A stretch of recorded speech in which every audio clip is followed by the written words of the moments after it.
જય ગિરનારી મિત્રો, આજે જે આ વિડીયો તમારા માટે લઈ આવ્યો છું એ તમારે જોઈને આનંદ લઈ શકશો, પણ તમારા માટેનો નથી. આજનો જે આ વિડીયો છે એ ઇન્કમટેક્સ ડિપાર્ટમેન્ટ માટેનો છે. તમને ખબર હોય તો રાજકોટ મહાનગરપાલિકાનો પહેલો સાગઠિયા યાદ છે ને, જે સરકારી નોકરી કરીને કરોડપતિ નીકળ્યો હતો, બરાબર એ જ પેટર્ન જુનાગઢ મહાનગરપાલિકામાં પણ સક્રિય થઈ ગઈ હોય એવું લાગી રહ્યું છે.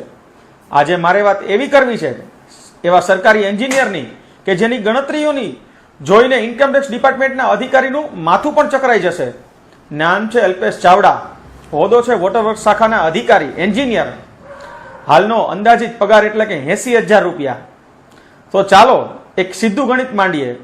તેઓ પાછલા 15 વર્ષથી નોકરી કરી રહ્યા છે અને આ 15 વર્ષની એવરેજ આવક દર મહિને 60,000 રૂપિયા પણ ગણીએ તો 15 વર્ષનો આખો કાયદેસરનો પગાર અંદાજે 1 કરોડ ને 8 લાખ રૂપિયા આસપાસ થાય.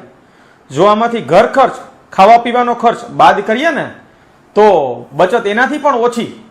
પણ રહસ્ય અહીંથી શરૂ થાય છે, કેમ કે એક તરફ કાયદેસરની કમાણી 1 કરોડ આસપાસ થાય છે, તો બીજી તરફ સાહેબનો અંદાજિત ખર્ચો અને લાઈફસ્ટાઈલ 2.25 કરોડ રૂપિયા સુધી પહોંચે છે.